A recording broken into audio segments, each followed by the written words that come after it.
اس ہفتے کے معاشی اعداد و شمار دیکھ کر سچ پوچھے تو سر چکرا جاتا ہے۔ جی بالکل۔ ایک طرف غیر ملکی سرمایہ کاری میں 26% کمی اور کرنٹ اکاؤنٹ خسارہ تو 255% بڑھ گیا۔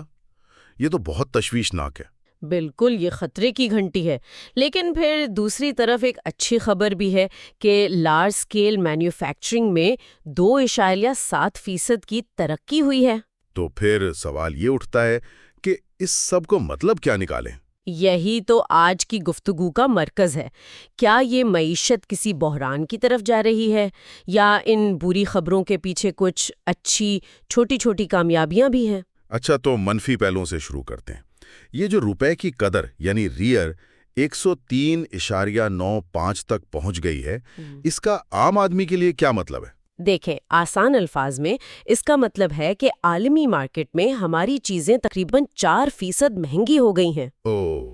تو جب آپ کا سامان مہنگا ہو تو ظاہر ہے خریدار کم ہو جاتے ہیں، برآمدات مشکل ہو جاتی ہیں، اور جب برآمدات کم ہو اور درآمدات زیادہ تو کرنٹ اکاؤنٹ کا خسارہ بڑھتا ہے۔ جی، یہ سب چیزیں آپس میں جڑی ہوئی ہیں، لیکن کیا ہر طرف مایوسی ہی ہے؟ کچھ مثبت خبریں بھی تو ہیں، جیسے ایشیائی ترقیاتی بینک نے کوئی قرض منظور کیا ہے۔ جی، پاور ٹرانسمیشن کے لیے $330 ملین کا قرض ہے۔ یہ ایک اچھی پیش رفت ہے۔ اور یہ بھی سنا ہے کہ غیر ملکی کمپنیاں یہاں سے پہلے سے زیادہ منافع کما کر باہر بھیج رہی ہیں۔ یہ تو اعتماد کی علامت ہوئی نا؟ اس نقطے پر میں تھوڑا مختلف سوچتی ہوں۔ اچھا؟ اسے اعتماد کی علامت سمجھا جا سکتا ہے، لیکن اس کا دوسرا مطلب یہ بھی ہو سکتا ہے کہ کمپنیاں پاکستان میں دوبارہ سرمایہ کاری کرنے کے بجائے اپنا پیسہ ملک سے باہر لے جا رہی ہیں۔ تو یہ ایک دو-دھاری تلوار ہے۔ بالکل۔ البتہ لارج اسکیل مینوفیکچرنگ میں جو 2.7% کی نمو ہے وہ واقعی اہم ہے۔ یہ صنعتی سرگرمیوں میں بحالی کا ایک اہم اشارہ ہے۔ تو ایک طرف حکومتی سطح پر یہ اتار چڑھاؤ ہے، لیکن اصل کہانی شاید کمپنیوں کے اپنے اقدامات میں چھپی ہے۔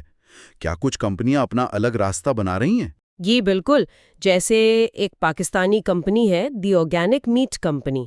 جی، میں نے سنا ہے ان کے بارے میں۔ انہوں نے اب ایک بڑی ڈیل کی ہے اور براہ راست قطر کی سب سے بڑی سپر مارکیٹ چین کیرفور کو گوشت بھیجنا شروع کر دیا ہے۔ یہ حکمت عملی بہت زبردست ہے۔